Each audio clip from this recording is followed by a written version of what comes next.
Re-Zero, Arc 7, Chapter 18, Battle in the Fortress City of Gaural. If he closed his eyes, Subaru could recall the scene in his mind, the middle of the dense jungle where an abundance of trees grew thickly, the muddy soil, and the atmosphere of the imposing men, the witch beast's roar that reverberated across as if to split that atmosphere apart. The fighting spirit that would rise and excite alongside the start of battle. And the intense malice that would be directed towards Natsuki Subaru due to his involvement in inviting the witch beast. That was an action Subaru himself had acknowledged and consciously decided to carry out, and had put it into practice. He had acted after placing a scale within himself, comparing what was important to him and what was not. It was an action done with the full determination and intention to cause harm. What would happen to people inexperienced with fighting witch beasts if they actually fought one? He did not know. They could have subdued it instantly. There was also the possibility that they could have become seriously wounded. He did not want to think about it much, but instead of ending there could have been those who lost their lives. No, he should assume there were. After justifying his own deed, he should at least acknowledge that fact. After all, he was the one who had decided and acted on such an action. Natsuki Subaru chose the side of the scale he desired, and put a plan into practice, where others may die. These other people were not witch cultists or sin archbishops, nor were they wicked people who would cause harm to others for bad intentions. He had attacked individuals who chose to take up arms just to make ends meet. They were merely following orders from their superiors.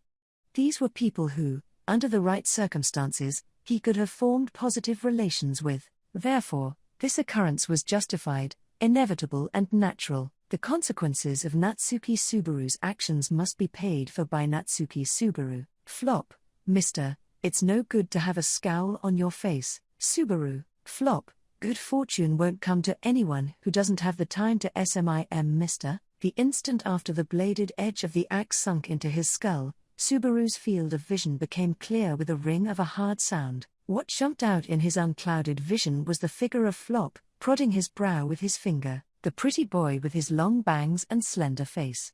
Recalling the event that had come to pass a few dozen seconds ago, his head being split open, Subaru quickly covered his mouth and fell to his knees, the rising need to vomit. The link between all the malicious acts that had occurred to him, his heart beat like it was about to explode, his organs felt like they were being strangled. That, and the deafening ringing in his ears, tormented Subaru. The voice of Flop worrying for Subaru sounded far off. No sound properly registered in his brain. Subaru, Todd, listening to the intense ringing in his ears and the screaming of his organs, Subaru's lips produced a short sound. That sound was the name of someone he became acquainted with in the Wallachian Empire. He was someone towards whom Natsuki Subaru had for the first time acted with purely antagonistic intent and he was the malicious assailant that had caused the great tragedy that occurred moments ago. Subaru, the flaming bar and the stifling black smoke. The reason the drunken customers had fallen victim to the axe one after another was because of an irritant in the smoke. It was probably a simplified tear gas of sorts with strong irritative spices mixed in. However, despite it being pseudo-tear gas, its effects were immediate. Using magic stones to cause a fire and sealing the entrance to lead the survivors to the back exit. Barring the back door and using the moment of relief after they broke through, an ambush was performed on the strongest survivor, and they were executed. Then, using a soaked cloth to protect himself from the smoke, he directly, with certainty, killed Subaru. His last words and voice, and above all else, the eyes he saw of the masked man indicated his true identity. That was Todd. The man that was supposed to have died in the Budin jungle. Subaru, no, that was simply unconfirmed information. The Imperial Army's camp fell into a state of ruin after the people of Shudrak's attack, under Abel's command. After hearing that there had been many casualties, over 100 casualties, fearing that more pain would be compounded upon him upon further words, he shut out any other information beyond that. After that, he had quickly taken Rem along, and decided to leave Abel and the rest. That was why he had not even tried to think about any survivors from the attack on the encampment. That included the attack Subaru chose to do himself against Todd's group, which was unrelated to the attack by the people of Shudrak. Subaru, if this is the nearest city to the jungle, of course any survivors would run away here. Having had their camp attacked, any Imperial soldiers who had escaped by the skin of their teeth would inevitably head to Gaural. Yet, that thought did not cross Subaru's mind, and so, he had nonchalantly stepped his foot into the city where enemies would be waiting. Plus, with Rem in tow, Subaru, enemy, that word that popped in his mind, he once again tasted the bitterness of that word on his tongue. Back when he was living in his original world, the term enemy was something that would only appear in manga or games. Even after being transported to another world, the target for that term only extended itself to adversaries like the witch cult and witch beasts, meaning, this was his first time to call someone who was not one of those, an enemy. This enemy was one created by none other than Natsuki Subaru's own actions. Subaru, Grook, making a harsh sound, Subaru strongly grit his teeth, biting on his cheek meat, utilizing the searing pain and taste of blood to grab his consciousness by the collar. He forcibly pulled himself back to reality. If that were not enough, he did not mind biting off all the meat inside his mouth. He had no use for constricted organs, loud ringing ears, trembling hands and feet, nor for a paralyzed brain. He could not be beaten down by malice and fear right now, even if he was just putting on a bold front. Until the situation changed, he could not take it off. Flop, mister, get a hold of yourself. Mister. Want to drink some water? Subaru, I'm fine. My bad, I worried Flop-san. The color of his face and the tone of his voice probably did not signal that he was fine at all, but Subaru told himself he was fine while slowly standing up. The shaking in his knees and the discomfort from his paralyzed organs still remained. However, he could not stay crouching forever. While Subaru was being spoiled by weakness, time was still marching forward, waiting for the right moment to strike. Todd's plan of attack should still be in motion right now. Subaru, hey Flop-san, can I ask you to do me a favor? Can you go back to the inn and get the medicine for my chronic illness from Rem? Flop, medicine? Are you under some bad sickness, mister? Subaru, yeah, my glossy ankle disease is getting pretty bad. Flop, oh my. Haven't heard of that before. Being told a random disease name, Flop widened his eyes in surprise. Taking advantage of Flop's goodwill left a bad taste in Subaru's mouth, but he turned a blind eye to it, convincing himself that he had no choice. For now, Subaru had to prioritize getting Flop as far as he could from himself, as soon as possible. If Todd's aim was revenge and if Flop and Subaru were to split up, he would have no choice but to go after Subaru. Once Flop's safety was guaranteed, Subaru could focus on protecting himself. He had still not decided on what was the correct option to take though. Subaru, I can meet up with Rowan at the bar, leave it to escape the surprise attack.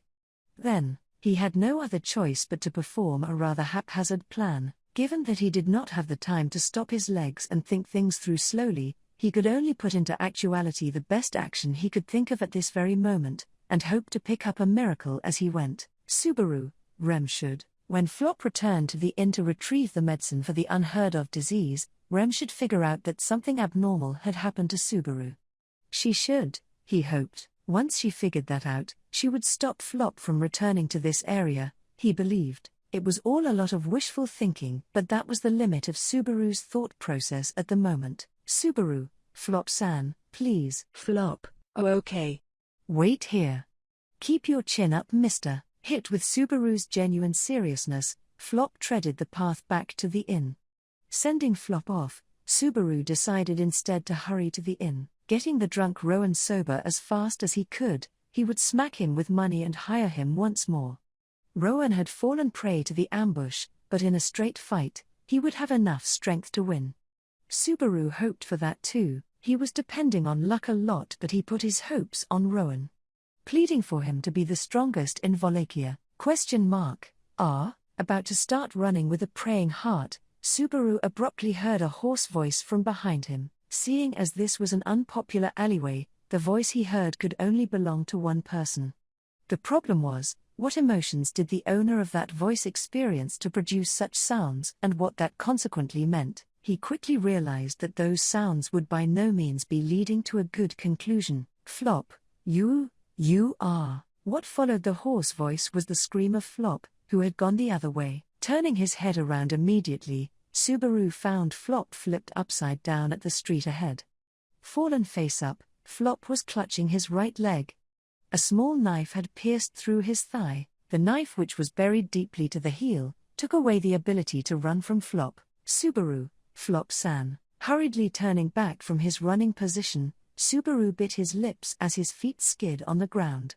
Then, without pause, he kicked off the ground and ran over to Flop, his leg injured. Again, his expectations had been suddenly subverted. He thought that if they were to split up, Todd would definitely prioritize Subaru and go after him. Yet, contrary to his calculations, Flop had suddenly been attacked. Furthermore, getting attacked at this place, and at this very moment, was beyond his expectations as well. Subaru, Flop-san. I'll bring you somewhere to treat that straight away. Holding various regrets and remorse, Subaru rushed to Flop's side.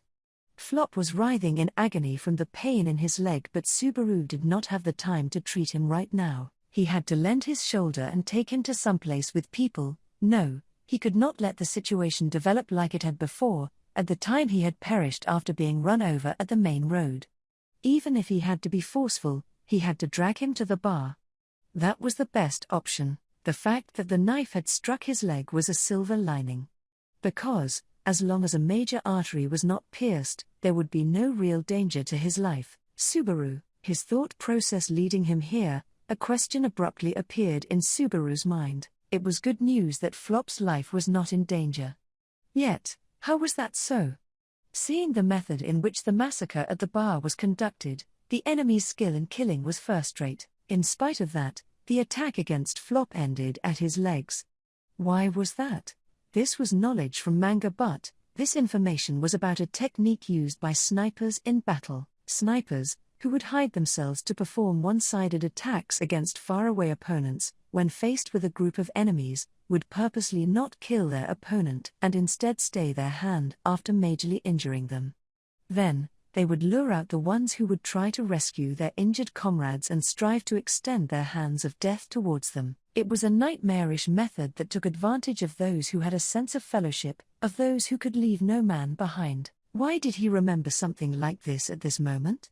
That was because, Subaru, the instant that he felt something was wrong, a dark light flashed in the alley next to the fallen Flop. Immediately after, a sharp, frontal strike smacked and blew Subaru away, who preemptively threw his hands up in an effort to protect his head. Subaru, eating the hard strike completely, the blown-away Subaru hit the back of his head hard on the ground.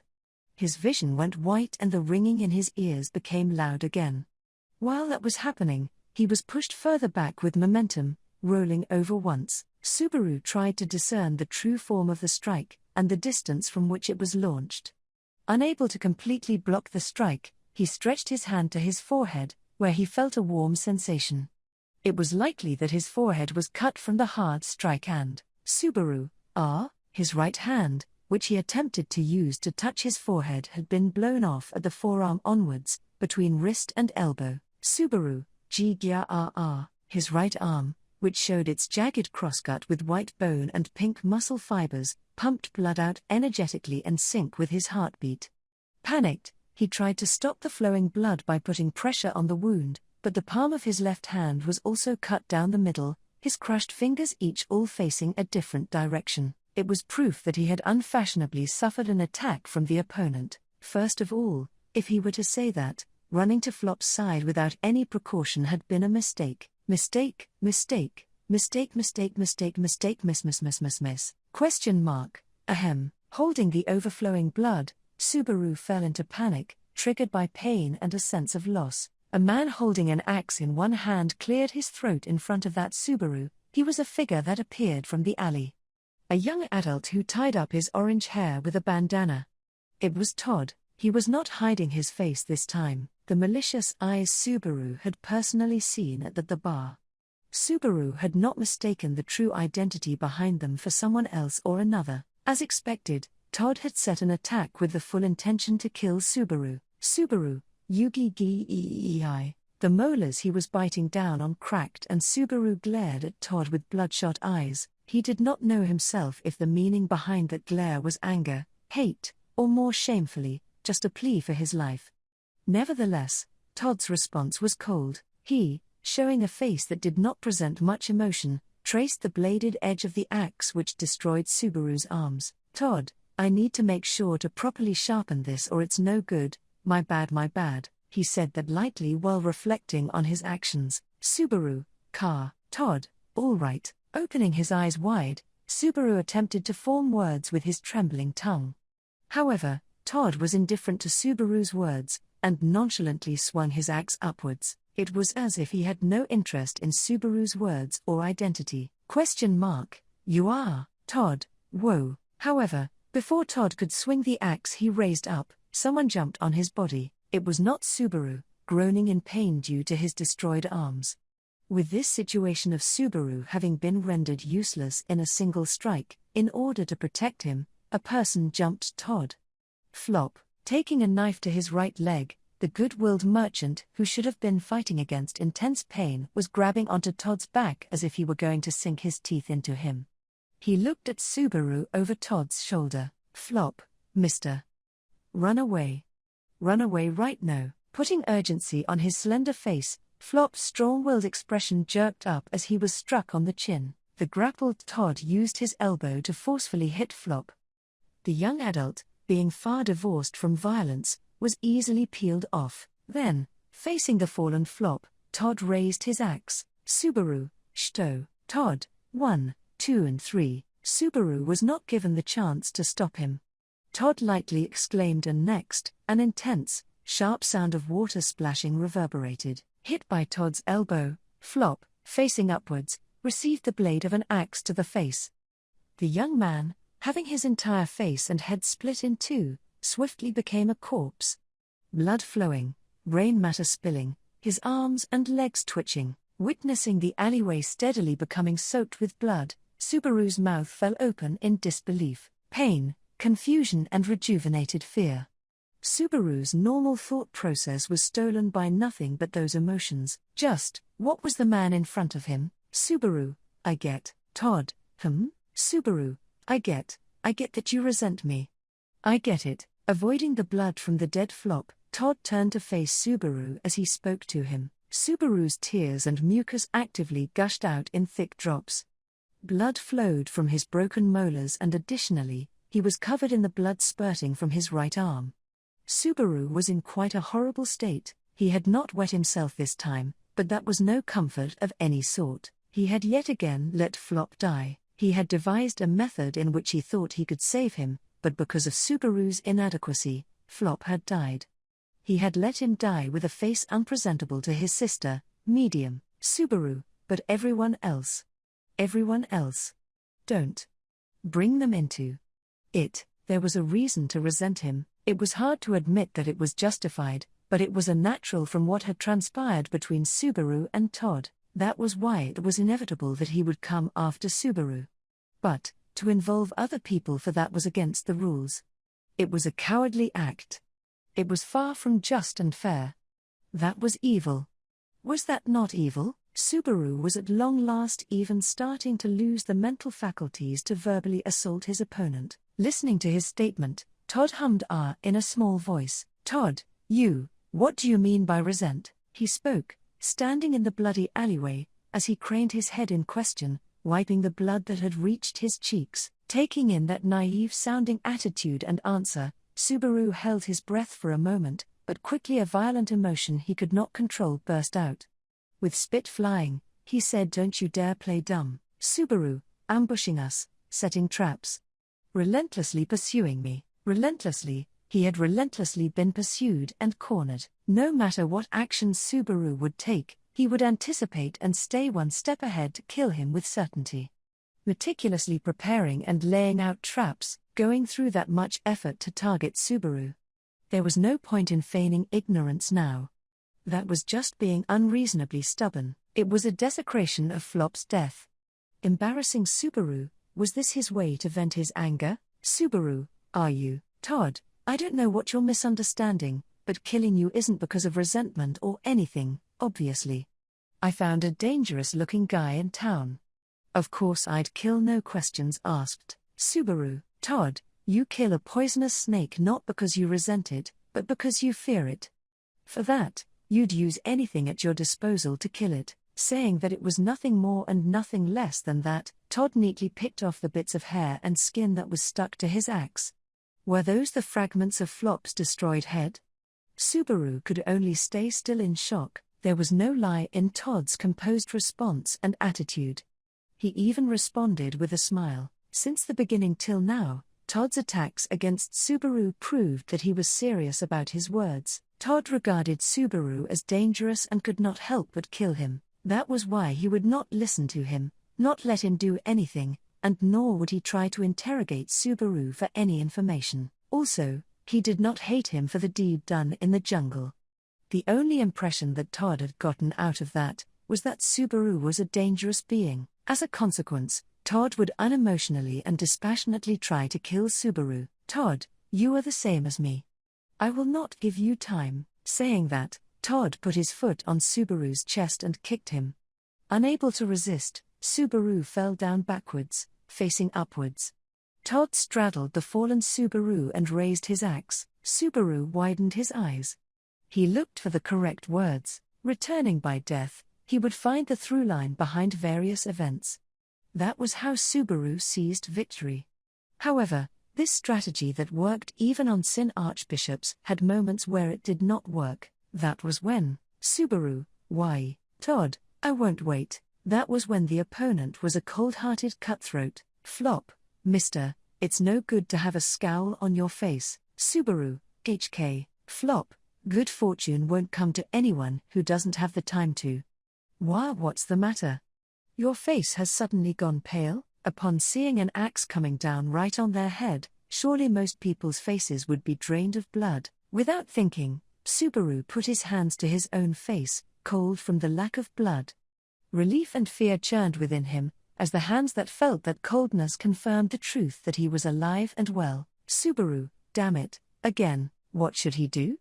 Subaru did not possess even the slightest idea. In regard to time, all the events that had happened to Subaru had transpired in only 20 minutes. Within those 20 minutes, Subaru had already lost his life 5 times. Even during the last round at the Pleiades Watchtower, he had piled up over 15 experiences of deaths in search of victory, but then, there was confidence that progress was being made step by step. But this time, he had nothing. The corpses of Natsuki Subaru had accumulated, but he did not really feel they were contributing to his victory. If there was one thing that could be said, it was, Subaru, even now, I'm being watched. Already, Todd was observing Subaru with Flop. Consequently, the moment he separated from Flop, Todd would mercilessly use Flop as bait. It would be a different story if Subaru had the ruthlessness to be able to use Flop as a decoy, but since he could not do that, if Flop were assaulted, Subaru would put forth every effort to save him. This was different from the time he had weighed the safety of Rem against the welfare of Todd and company. Flop had been kind to utter strangers, or rather, to Subaru's group. Subaru did not have it in him to choose an option that would leave him for dead, so, carrying out a strategy on his own apart from Flop was impossible. Simultaneously, the option for Subaru to return to the inn had also been snatched away. It was not clear at what point in time Todd had noticed Subaru's presence, but if he had been discovered on the way to the tavern, the location of the inn, Rem's whereabouts, had not been exposed. Yes, Rem's location had not been found out. That was quite believable. Supposing Rem's whereabouts had been found out, Todd would be sure to make use of Rem, and utilize her in order to kill Subaru more systematically. It was ironic that his faith in Todd's cunning conversely became proof that Rem had not fallen into his hands. Subaru, anyway. While biting his lip and covering his face with his hand, Subaru desperately turned his head. Time, somehow there was not enough time. If he parted ways with Flop, Todd would begin his offensive immediately. On the contrary, waiting for his offensive and counter-attacking, well, he was not the sort of opponent that could be beaten even if his first attack were avoided. Since Subaru had no weapons, he would have to eliminate his opponent's fighting strength in a single strike. No way. If they escaped to the main street, Todd would recklessly drive a dragon carriage and kill by running them over. Even if they avoided the rampaging dragon carriage, the chances that he would then take advantage of the chaos in the street were high. On top of that, the rampaging dragon carriage would drag in uninvolved bystanders. No way, if they chose some other route, each and every alley would be his hunting ground, north, east, south, and west. Keeping an eye out in all directions was impossible. Even if they dealt with his first attack, in the end the plan to counterattack would be the same, and their lack of fighting power lay ahead. No way, would the best thing to do after all be rush to the tavern with Flop, and before Todd could get ready to attack the tavern, prepare fighting forces to intercept him. The obstacle would be how seriously he could take the drunk Rowan, but right now this should be the plan with the highest chance of victory that he could think of.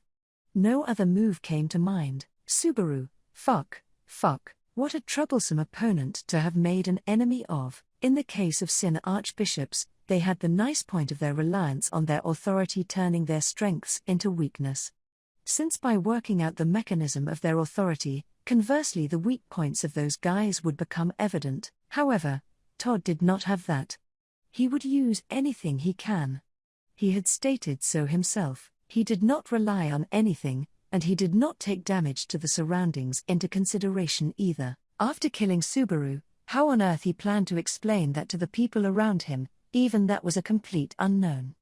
No consideration had been given to what would come afterward whatsoever. In order to kill what must be killed, there was a fear of superfluous thoughts interrupting. Flop, mister? You all right? If something's wrong, going back to the inn would be. Subaru, no.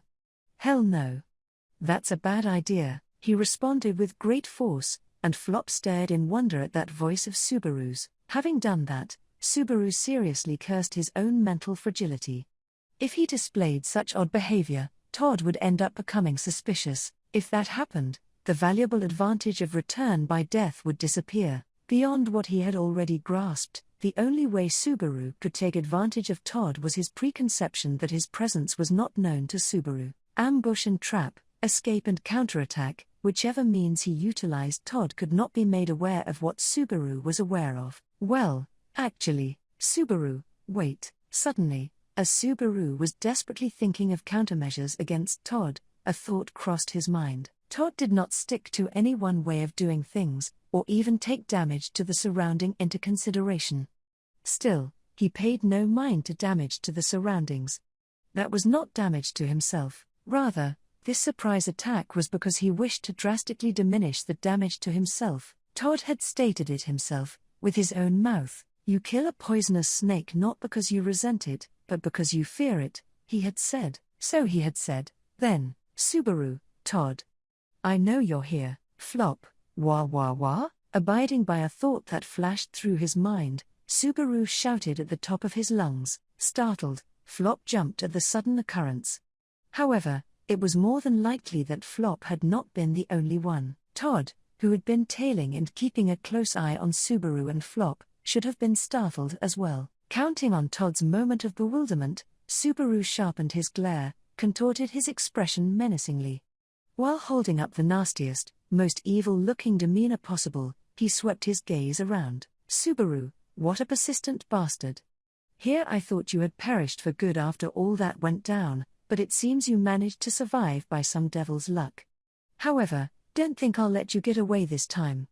I'll fucking kill you. Using the most threatening voice he could muster, Subaru spewed curses imbued with malice and hostility. In a way his voice would definitely reach Todd no matter where in the alleyway he was hiding, and so that the message Natsuki Subaru has caught onto your presence would be conveyed. Subaru, do you seriously think you can win in a fight against me?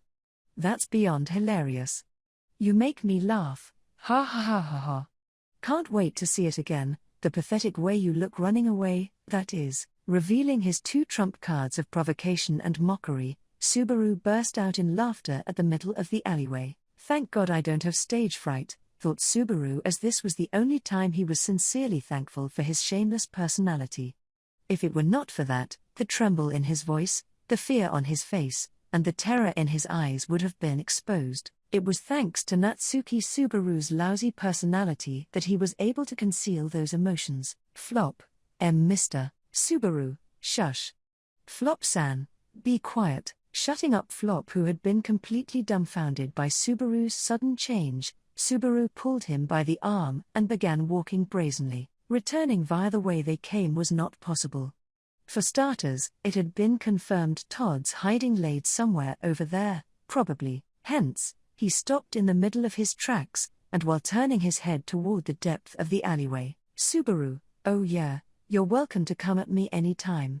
I shall rip you to shreds, as you wish. He was not sure whether Todd would get it, but he added his middle finger as his last provocation. Doing so, Subaru was able to hide the pounding of his heartbeat while heading towards the end of the alleyway wearing an audacious smile. Subaru, honestly, that was a complete gamble. There was a chance that Todd would become enraged from Subaru's provocations and jump into the alleyway whilst swinging his axe, which would not have been a completely unlikely scenario at all.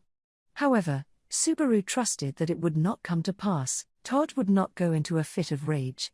That man was the type that would gradually search for the best move in a composed manner and carry it out. That was why the bluff Subaru had been dishing out should be able to work on Todd. Having spotted Subaru in the street and developed an intent to kill, if Todd's train of thought were followed, he would have most likely come to the conclusion that Subaru must be eliminated because, to him, Subaru seemed like a ticking time bomb.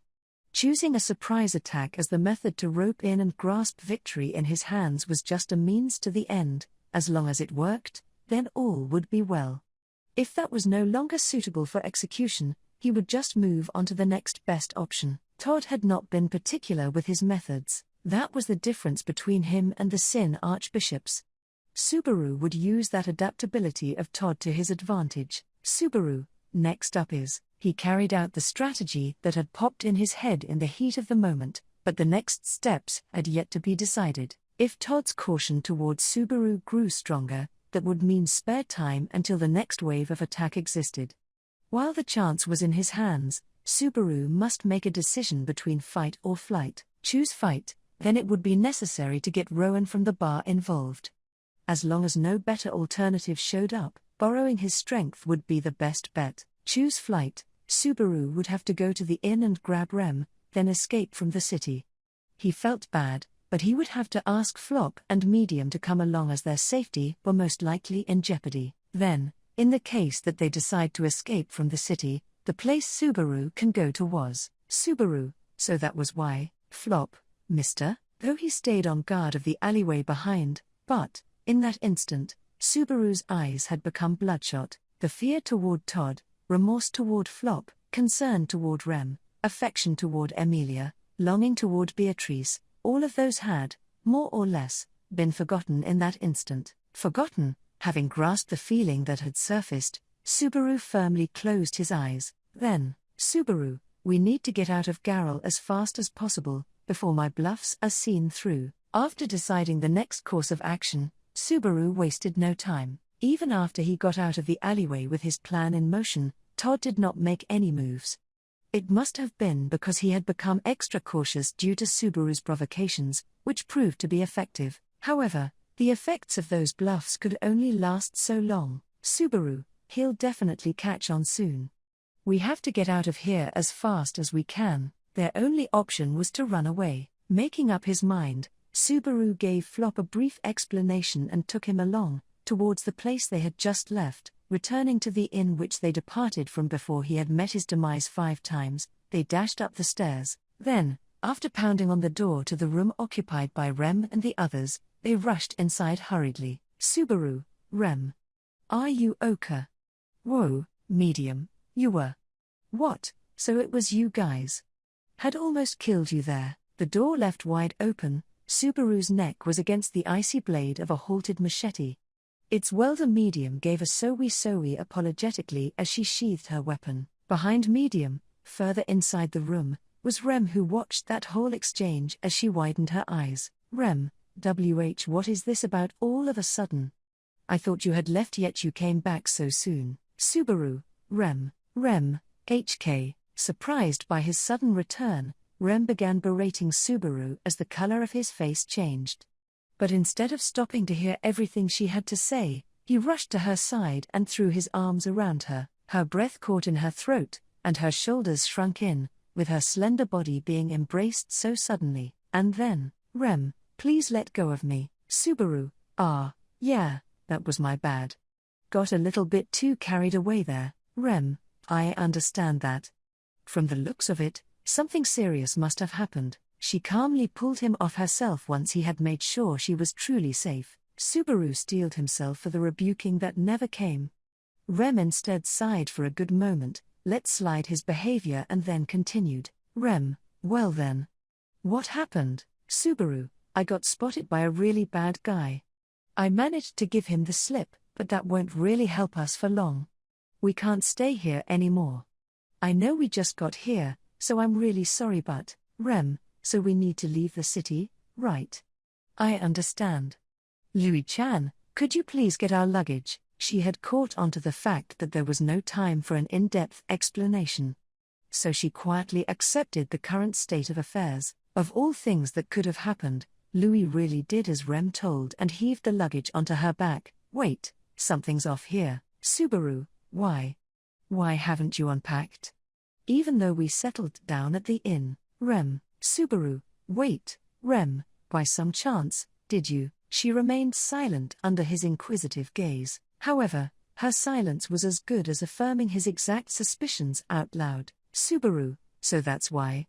No wonder you accepted my proposal to come here so easily. Flop, I'm sure you have a lot to mull over, mister, but now isn't the time, is it? Subaru, Flop-san. Digesting the incomprehensible feeling of Rem's attitude, Subaru covered his forehead and Flop tapped him on the shoulder. The earnest countenance of Flop urged Subaru to action. He must not waste the time created by the precious once-in-a-lifetime great charade. Flop, my sister, we're leaving town with these three. I'm told there's a dangerous paramour after the mister. We gotta let Mrs. and niece Y get away. Medium, would, okay big bro. But, I already took off my boots, Flop, so put them back on, my sister. Shoes can be worn any number of times. That's their strength, medium, oh. Amazing, big bro.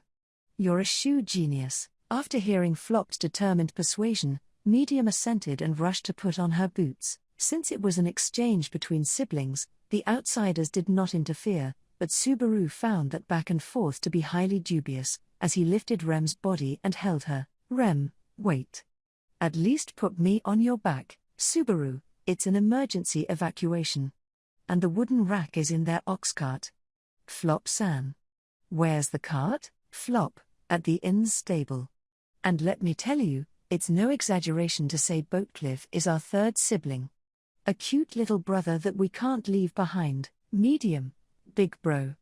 Boat-chan is a girl, Flop, a cute little sister, Louis, ooh. In spite of the pressing situation, every person coming along was incredibly boisterous, and Subaru hurriedly ran downstairs with Rem in his arms. Subaru, sorry about the noise. Please accept the fee for the room. Passing by the inn's reception desk, Subaru and company flew out the door without requesting a refund for not staying. They went straight to the stables, and found the ox cart tethered with their things inside it. Subaru, how's the speed of a fallow if running at full power? Flop, ha, I haven't let her run at full speed even once. Well my sister, how fast do you think? Medium, I dunno, but probably faster than big bro. Hearing that unreliable answer, Subaru gave Rem a boost up to the back of the ox cart. Immediately Louis rushed in, and he tossed her up next to Rem, and opened the entrance to the stable. Flop and Medium got into the coachman's seat, and the preparation to escape was complete. And then, Rem, what is a paramour? What sort of explanation did you give Flop-san? Subaru, now's not the time. Flop-san, get Boatcliff running at full speed. Flop, I know what I'm doing. Run, Boatcliff. Subaru climbed into the back of the cart and Rem pulled on his sleeve with reproachful eyes, but without answering her question Subaru called out to Flop's back. Hearing that, Flop wielded the reins and struck the tough brave ox, Boatcliff, on the back, and so, the ox cart broke into a run. Slowly, Subaru, this is super slow. She's walking, Flop, Boatcliff. Run for me. Listen to your older brother, Boatcliff. Rem, It would appear she does not consider you her brother. Rem's words felt like the truth, but Boatcliff's running speed, no, its walking speed did not change.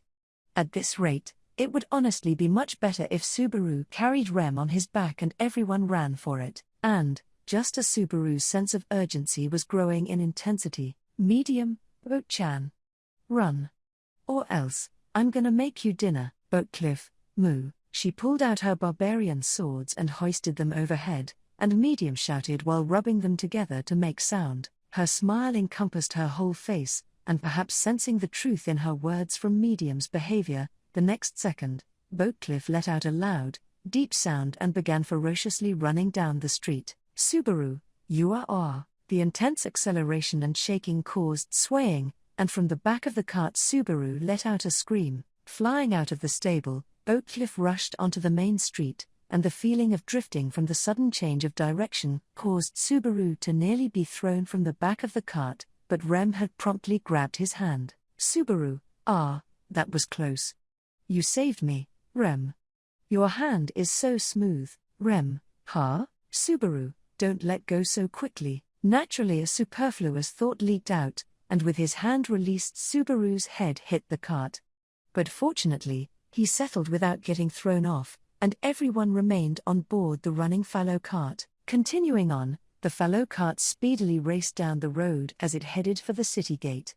It drew eyes as it moved left and right, dodging other dragon carriages, ox carts and canine carts. Subaru, once we pass the main road, we should reach the main gate where the inspection was. Rem, it does not seem like things will go that smoothly. Subaru, what? Wait, oi.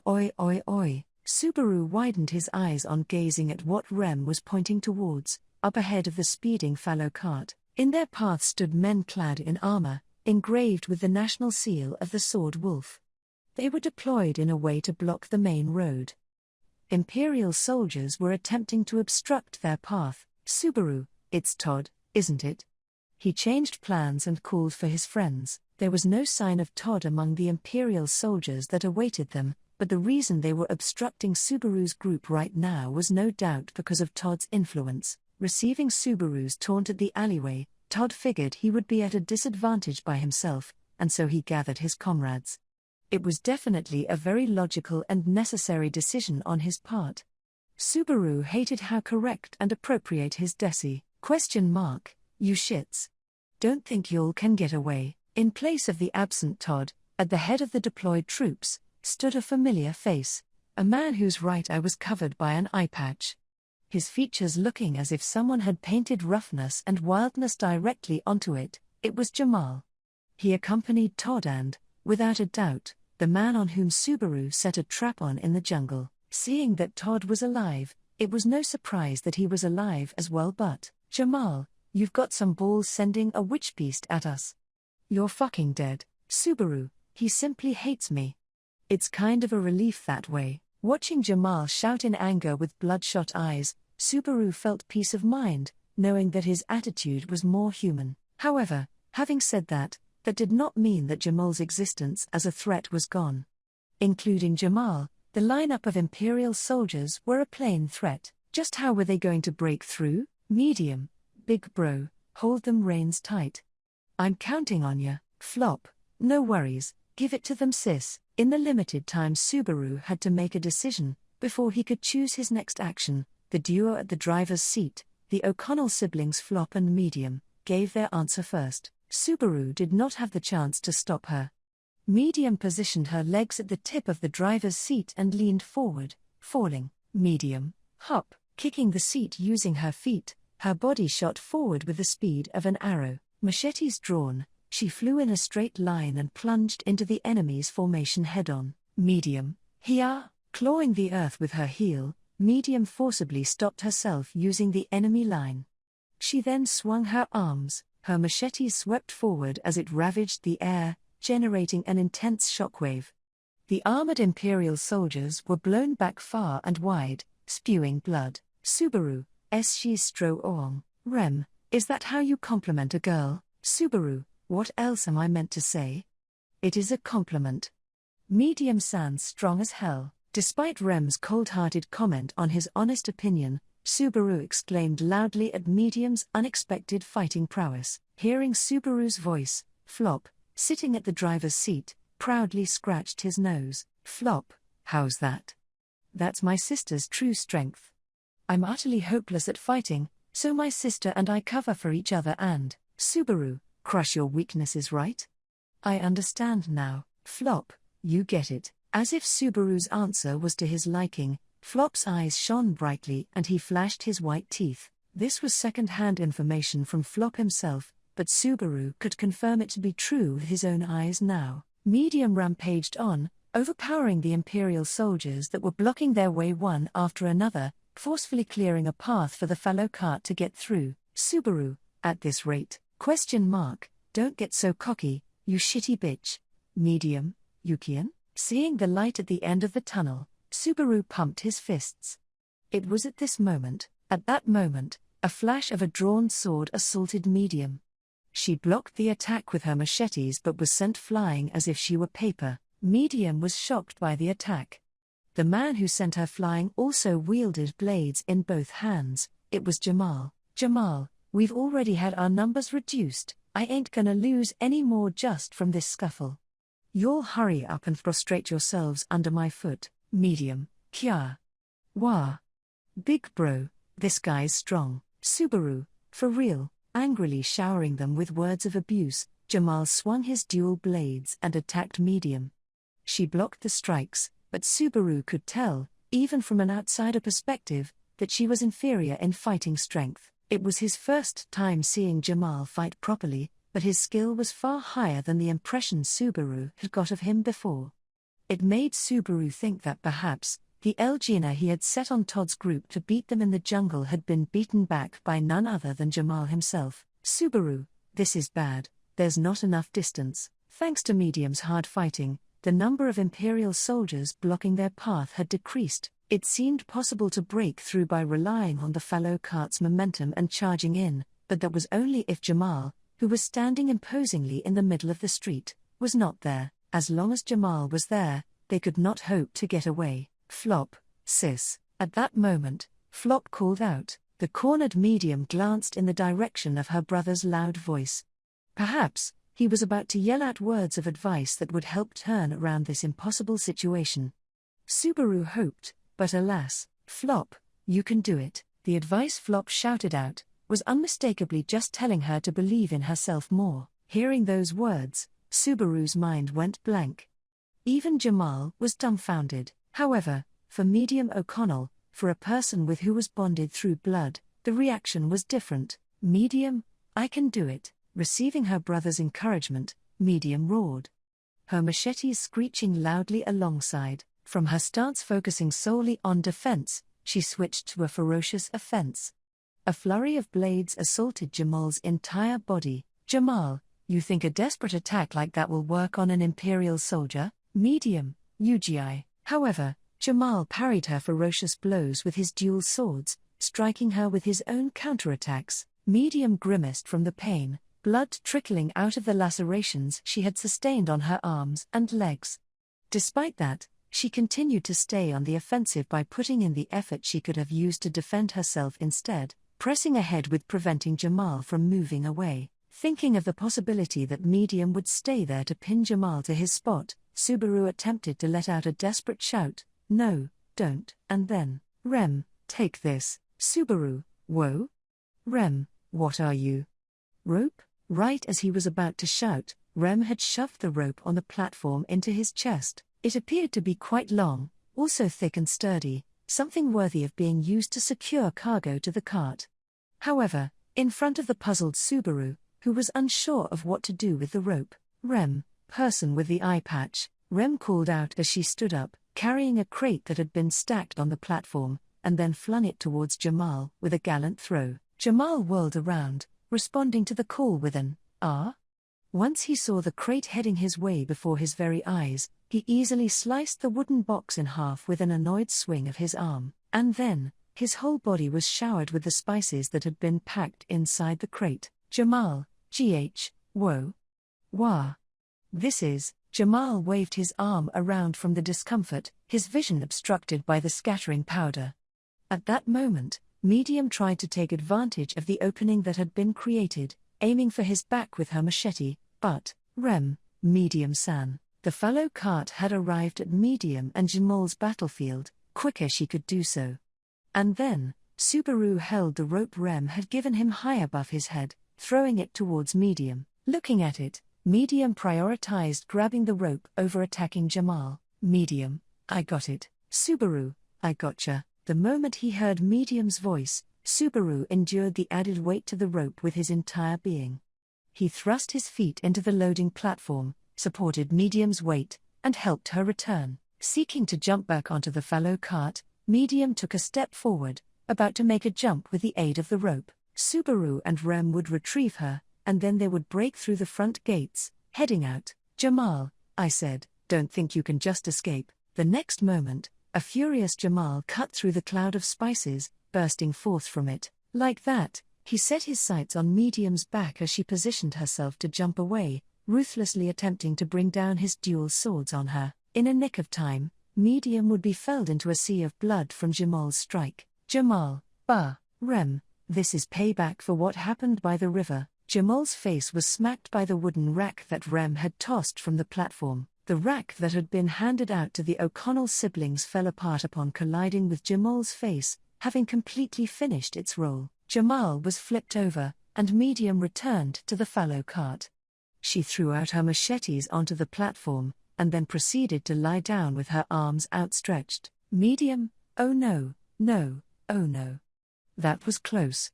Big bro, that was close. Flop, oh, indeed, dear sister. You two also did very well, Mr. and Mrs. You saved us. Medium, really. Thanks. You saved us. Subaru, no. Not at all. We're the ones who were saved. Medium, who had made her way back onto the loading platform, and Flop, who had cheered for that fact. However, the siblings' gratitude was misplaced. In this city, the two had continued to save Subaru and his group, right from the beginning and to the end. On top of that, he had gotten the siblings involved in his group's circumstances. How could he make it up to them? Gate guard, halt. Hal. Whoa. Although a gate guard tried to stand in the way in an effort to stop the speeding fallow cart, he ended up leaping to the side in order to avoid it. The fallow cart did not let up its momentum as it passed the guard, heading for the front gate with Subaru and his companions on board. The cart would zip out of the city at once, whilst throwing the queue for the inspection process into disarray. What an outrageous situation. Subaru and company had only stayed at Gaural for less than 3 hours. However, they managed to drive past the inspection area, and passed through the front gate. Subaru wanted Boatcliff to do her best, since she would need to keep running in order to shake off the group's pursuer, and then, he would have to tell Flop and Medium about Subaru. Amidst the uncontrollable shaking of the platform, the cart blew past the front gate and exited the city. Subaru's field of vision opened up, and he was able to discern the wide plains and the horizon. It was just as the cart was about to finally make its escape, when a silhouette plummeted towards Subaru from right above the gates, an axe raised high into the air. Org. A single strike was swung downwards, descending upon the crown of Subaru's head as if it was slicing a piece of bamboo in half. The blow was one that Rem nor Medium, as well as neither Flop nor Louis, were able to react to. It was nightmarish, something that could not be guarded against if it had not been predicted. However, Subaru, I knew it. Subaru received the axe strike that rained down on him with the machete Medium had dropped on the platform. Subaru had guessed that the instant he and his companions had succeeded in their escape, the moment where they would let down their guard the most, would be capitalized, and a single blow would be driven into the target, Subaru's head. If it were Todd, that would be what he would do. The horrors Subaru had experienced 5 times over had assured him of it. Todd, I should have killed you, after all. Subaru, GHK. Todd forcefully pressed his axe further with malice gleaming behind his eyes, attempting to split Subaru open. It was a good thing for Subaru to receive the axe with the machete, but his hands had grown numb from the impact, and it was only a matter of time until he would drop the weapon. Neither Rem nor Medium would make it in time to the lock of weapons that was placing Subaru's life on the line. Even though he had managed to dodge a fatal strike, if things went on like this, he would be killed by two. Subaru, whoa. All of a sudden, the force behind Todd's axe had grown weak. When Subaru glanced over to see what was happening with a frown, he saw Louis clinging onto Todd, her arms secured around his body. She shook her blonde hair loose, struggling desperately to put an end to Todd's act of violence. Todd, don't get in the way, kid, Louis, or, shaking off Louis's interference, Todd mercilessly slammed his elbow into her face. Elbowed by him, Louis let out a shriek and fell over. Subaru, HK, son of a bitch. Witnessing that event unfold, Subaru gritted his back teeth as he exerted his strength to push back against Todd. Todd stumbled back from the sudden action, creating distance between himself and Subaru after the brief moment where their weapons had locked together. However, this was within Todd's range. He raised the long handle of his axe. The next blow was about to come. Before that, Subaru, you're watching, right? Do it, Kuna. Holly, Subaru shouted out with all of his might before Todd could unleash his axe strike. He was unsure of how far his voice had echoed across the plains. He was unsure, but, Kuna, bye, Subaru. Don't forget, I'll be watching, Holly, yep. The voices reverberated inside his skull, almost like a reply. In an instant, the sound of something hurtling through the wind pierced the air, and then, it flew straight across, absorbing itself into Todd's side. Todd, car. With a small cry of pain, Todd was sent flying at breakneck speed as his body jerked to the side. Unable to keep himself boarded on the platform, he was thrown off the fallow cart as he spun sideways, tumbling to the solid ground without managing to break his fall. He rolled twice, and then thrice, his figure growing increasingly distant. Subaru, Rem, what just? Todd was now absent from the fallow cart's platform, having been tossed off. Subaru dropped to his knees as the machete fell on the spot, and Rem was propping up Louis, who had received an elbow strike, in her arms. Rem also had a confused expression on her face from what had just occurred, but Subaru had a sense of confidence, one which told him that they would receive assistance if they could make it past the gates. The origin of his certainty came from Subaru, that nasty fucking emperor. I'll make sure to punch you when I get back. Subaru spat out that venom as he sprawled across the fallow cart's platform, whilst picturing the face of the villainous man who must have known everything.